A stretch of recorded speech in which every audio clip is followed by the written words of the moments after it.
Huh. And there's a couple of other ones, but I thought like there is something super weird about Austin. Like I can't, like I don't know that I have it all figured out and nailed down on it yet. I was Well, looking at like, let's consider this, folks, and hold that thought, please. yeah. That Austin, Texas, and the University of Texas is the place that they chose to house Aleister Crowley's channeled Book of the Law, his handwritten book Oh, that defines Thelema. And folks, if you're looking for an evil wizard, it's the OTO, the Ordo Templi Orientis, and the mhm. Book of the Law is their Bible, and their Bible is housed at the Harry Ransom Center next to the Guggenheim Bible, right? Ah, In on the main in the main section of Austin, Texas, right next to the goddess Columbia, which was put there in 1933, which is a statue to Lucifer. Because if you recognize Lucifer as Venus, then Columbia standing there with her shell and her pentagram, these being symbols of Venus, and it being placed there in 1933, and is in direct line of the tower, which is the one that mind control victim Charles Whitman shot everybody from. Then directly in front of right. that tower is the goddess Columbia. On either side of her are buildings. One has a shell and one has a pentagram, and one of those buildings is the Harry Ransom Center, where the OTO Book of the Law, handwritten by Aleister Crowley, is housed. Why in Austin, Texas, folks? Right. Yeah. So that like okay. So I initially moved to Austin to go to University of Texas. I went there for a year and I dropped out just like I did every other college I ever went Me to. too. Me too. And but yeah, like there's this also Austin is one of these strange cities that is has man-made lakes built all around it. Right. Like a lot of cities have a lake in the middle, but Austin is in the middle of a lot of lakes. Let me throw And in that a lot of the times when you find these ritual Masonic centers, yep. they are as an underwater river or an underground river. I And mean, in almost Austin, always. well, in Austin, there's the Colorado River comes through Austin. There's the Barton Springs, but there's also the Edwards Aquifer, which is basically an underground, water body. Water's flowing under there. This definitely, Right. folks, is something that I have noted time and time again at major Masonic Yeah, ritual centers that there is an underground river. Yep, and yeah, subterranean passages. and like lots of the area. And now this is I use the same cameras, same method, same everything every show. But for this Tex Marrs expose of hand signs and gestures of the Illuminati, it was not going to come to fruition. And I barely made it to that studio on the bus, sweaty with tape in hand. And then I had to hand it over to Shag and hope that he did okay with it. And Tex was so blown away, he made it the official movie of the book. And it turned out this is another thing that happens with us.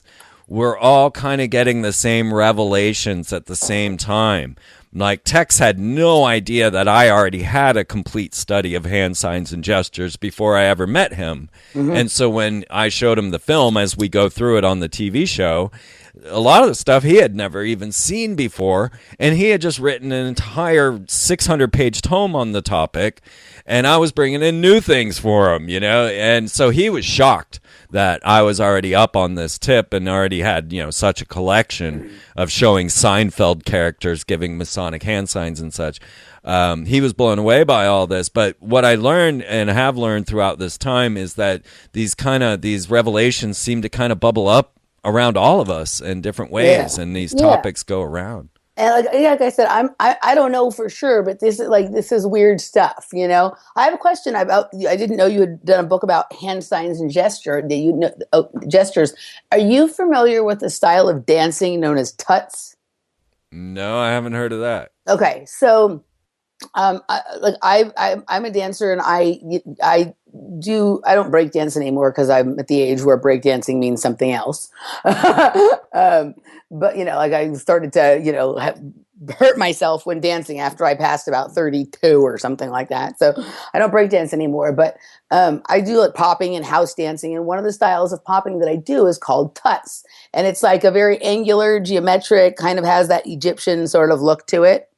And um, I've had a lot of very strange experiences while dancing. And at a certain point, it became clear to me that I was doing something. I was opening some sort of like gates or some sort of Well, just look at the Sufis. All right. yeah. Okay. So that kind of thing. And there's a style of dancing called finger tuts that have been it's an offshoot of tuts. So it's basically what tuts is done with your arms, basically your whole body, but mostly your arms. There's kids now who just do it with their fingers. So it isn't really dancing anymore. It's just all these finger things that they're doing. And I was talking to I don't know if you know who Aurora is. She does the flying rainbow lasagna thing. And when I told her that style of dancing I do was tuts, she was like, "Oh, have you seen the show The Magicians? They do these things they call tuts. They're like these little hand motions, and it like makes weird stuff happen. You know, like it makes weird stuff happen." Do you know? So do you know anything about hand signs and gestures being used for that kind of thing as other than just to signal things to people? Without a doubt. As a matter of fact, I went to London for the AV2 conference and to be on Edge Media, and I went into the most occult bookstore in the world, which is there in London, which I can't think of the name of it right now. I might have to look it up. But I went in there and I said, I want to spend, money. Go ahead and show me your stuff, dig something out of the hoary back room that no one else would touch. And she had pulled out a number of things. As a matter of fact, one of them was that book that made us understand that the X-Men logo was the mark of the beast. So we've got the book, the Crowley and the Hidden God by Kenneth Grant was one of the books we got at this bookstore, and it showed us what the mark of the beast was and how this all relates to Typhon and Cthulhu and things.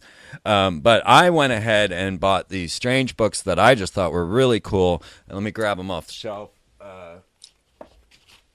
This is something that Masons have seen in my works. And by the way, folks, I tweeted a couple of days ago my library and my little work center. So you've seen it. But anyway, so I've had Masons come over to my house and be just totally jealous of this book. And it's actually a 2-book series, and it's called The Sign Language of the Mysteries. Okay, and it's by Ward. And maybe I even have the bookstore in here, but yes, JSM Ward. And so this is, let's see, does it have a date on it? I wonder. It's super old, right? What was the name of the book? The Sign Language of the Mysteries. Okay, that's interesting. And I'm looking at book 2. I should have book 1 if I'm trying to get the copyright date. I'm trying to see here.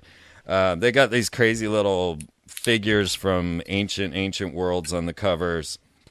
And this is the go-to book. So right now, everybody's running around saying, "Oh, the OK sign is actually a white supremacist symbol," right? Yeah. Well, if you guys want to go to the roots of it and actually look it up in this book, in the Secret Signs of the Mysteries, that OK sign, even put in front of your eye and everything else, does not mean 666. It does not mean white supremacy. Now, let's just say it clearly. Signs and symbols take on their own meaning throughout generations.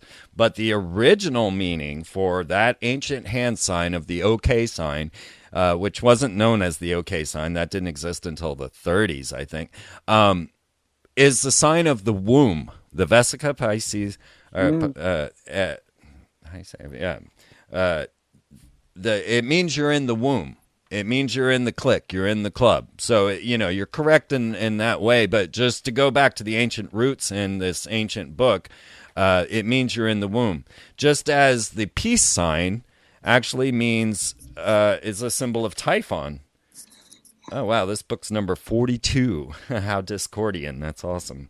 All right. It's a numbered book. I didn't know that. I did pay a pretty penny for it, but I can't seem to find a copyright date in here. So what do you know about like these like hand gestures being used to like make things happen or to open gates or kind of to transform realities or what? Those are in here as well. And so in 1928 the preface to this book was written. So that gives some kind of a dating. That's in here as well. And I had mentioned the Sufis. Hand signs and gestures are a major part of ritual magic. So when you see people doing the triangle over their third eye, that is the sign of the magician, and is supposed to invoke or evoke an entity either into the person in front of you, or the pentagram in front of you, or into yourself. And when you get a book like Modern Magic and you start to study the practices of Kabbalistic and ritual magic, you see that hand signs and gestures are essential in the way that you hold your fingers. And that's why these whole two hoary books, have nothing but ancient depictions of these magical gestures. And you'll see Jesus doing them. You'll see, all the saints. You'll see Buddha. You'll see all the gods. It's big in Asia. The Sufis, as I mentioned, they're big into that. Yeah. Masonic, and not always just, they're not, signs of references or signs of allegiance, but they are powerful gestures that are used in ritual magic, without a doubt. Yeah. Like I always kind of felt like some of the things doing when, like, someone once told me that when I'm dancing, it looks like I'm like making crop circles around myself or something. And a lot of people who go to the crop circles, they talk about how there's like a different energy field inside of them.